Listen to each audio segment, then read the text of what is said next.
Pati nga rin po pala dito sa ating mga 5 set na ka-inject lang, vitamins yan rin po natin sila. Halos weekly po tayo nagtuturok dyan ng vitamins.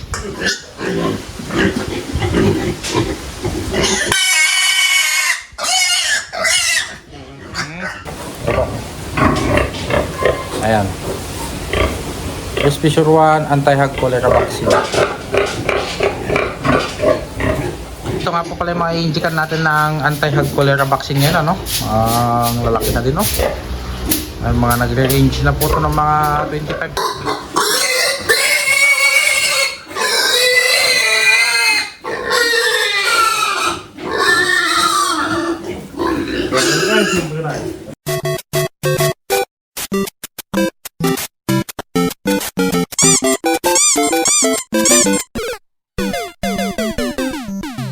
What's up guys? For today's video, bali mag-i-inject nga po pala tayo ng ating mga vitamins dito sa ating mga durok. Mag-i-inject na din po pala tayo ng ating bakuna para sa anti-hog cholera vaccine. Yun ay ang Respicio 1 na gagamitin natin. Ayan.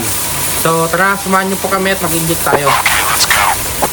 Ayan, bali gagamit nga po pala tayo dito sa ating mga 11 na mga duroks ng Bexan SP.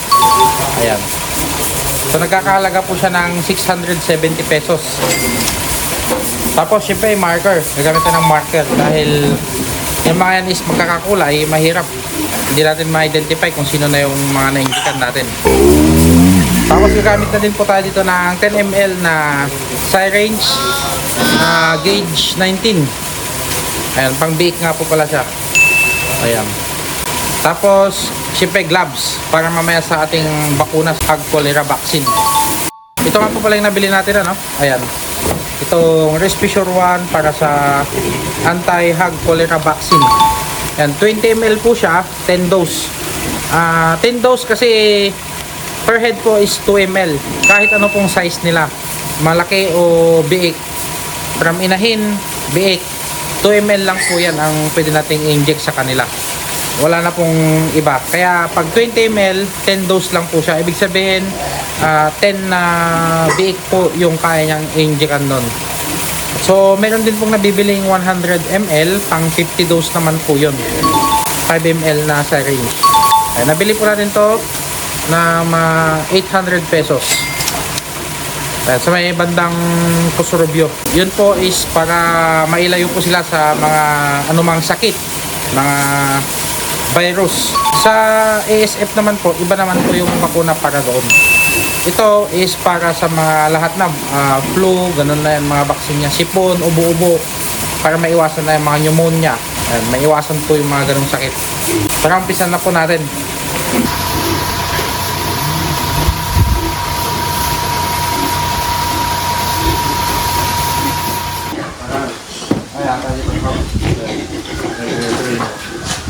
Hindi mag-naulit ang lahat na. Para natin makarin. Tangad. Tangad.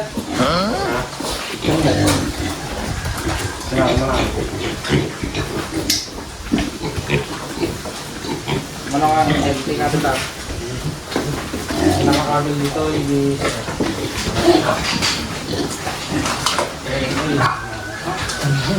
Dito po is, pag starter stage po is 3 ml tayo dito sa Bexan. Per head po yun. Alisan na lang. Wala lang.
Pero Natong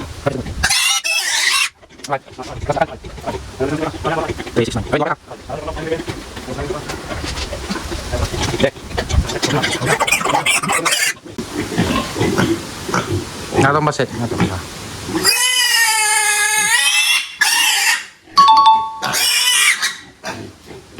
Last one. The biggest loser. Wala na. Mamatiliw na.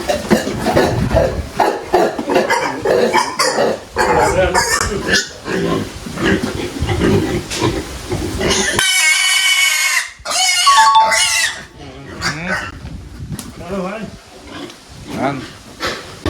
And so natapos na po tayo dito sa ating mga durok ng vitamins. Lahat naman sila is may markings na po sila ng green. Yan. Lipat naman po tayo sa ating kabilang set. And bali ito nga po pala yung mga i-injikan natin ng anti-hog cholera vaccine ngayon, ano? Ang lalaki na din, no? Ay, mga nagre-range na po ito ng mga 25 to 30 kilos. May isang buwan na sila sa atin. Ano na? May isang buwan na po sila nito noong April 28 sa atin. Mga yun, mga done breeds po natin, mga kompleto po kasi mga yan sa bakuna yung pinadala. Nagamit nga po pala ako dito ng gloves.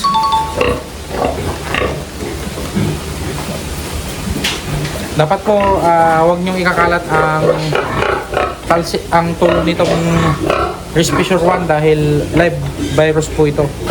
Pwede pong magdulot ito na maging kabaligtaran kung sakaling hindi maganda yung pagkakadispose ninyo o tumulo lang dito, pinabayaan nyo lang. Dapat walisan nyo talaga o sprayan nyo ng tubig para hindi siya maging bad virus.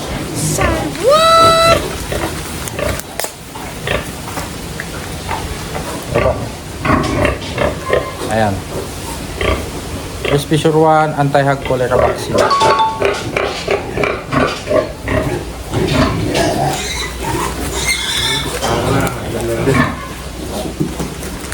Ito ml. Gagamitin natin.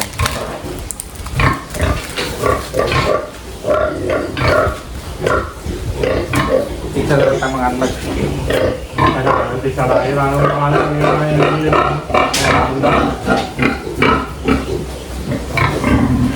Buat apa apa saya waktu yang mayat itu. Orang yang sehat.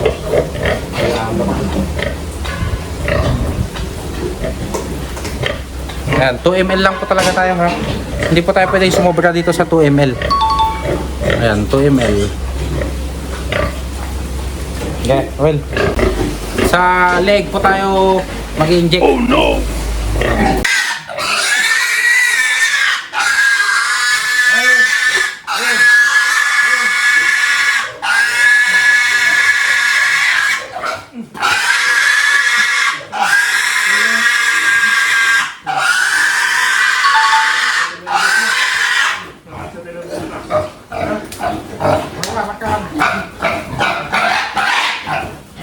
Bisa tener bisa.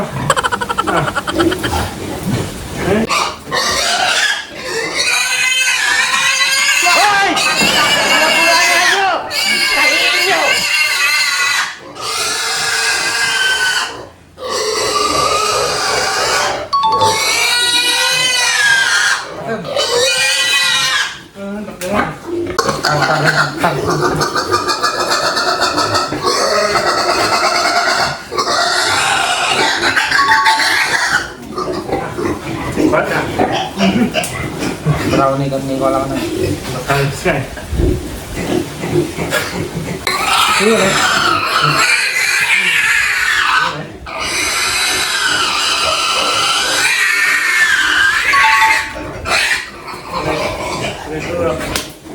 Dito bro.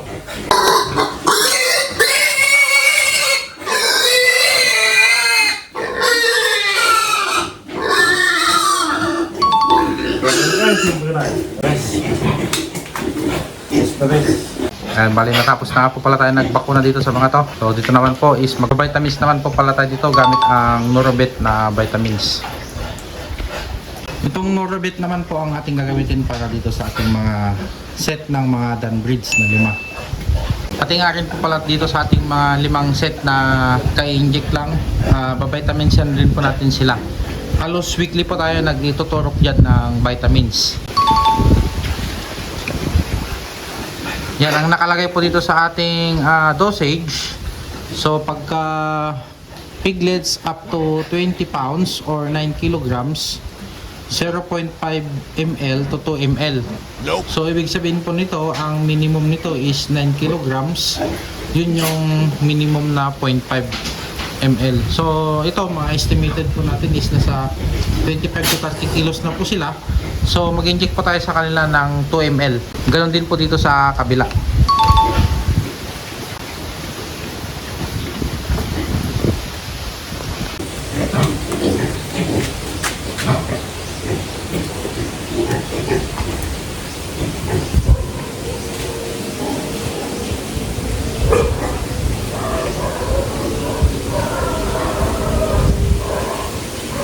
Sakto na po tong 10 ml na to dahil may adjuster naman po tong ating syringe. Ayan, kung napapansin nyo po, kung napuno itong 10 ml na to, ayan, nasa 0 siya. So kung 2 ml lang po ang ituturok natin, ayan, i-adjust nyo lang po siya hanggang dyan sa 2. Ayan, i-adjust nyo lang po siya hanggang dito sa 2. Ayan. Yan na po yun. Kung ipupul na inject nyo, po is dyan na po yung stopper nya.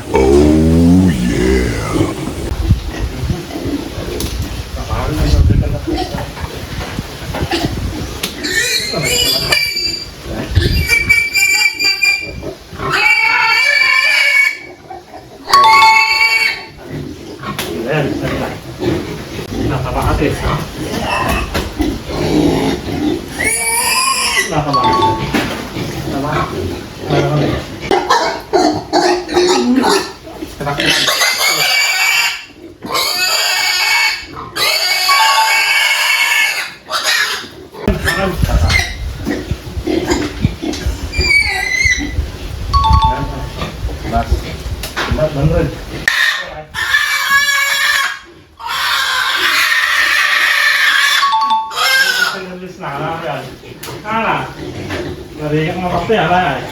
Mag-inject nga din po pala tayo dito ng 2 ml sa ating mga ito. May ininjikan natin kanina ng Rescue. Okay, pakalatlangan. Okay. Ayan, batingan. Hoy. Hoy. Tama lang. Tama. Tama. Dua. Okay. Kanigay ko naman na kayo. Dalawa na. Kaya parang kami. Tama.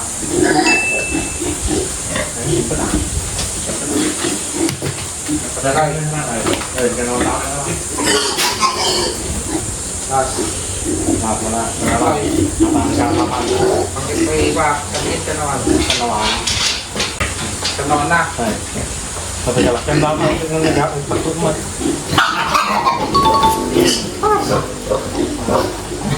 Ayos.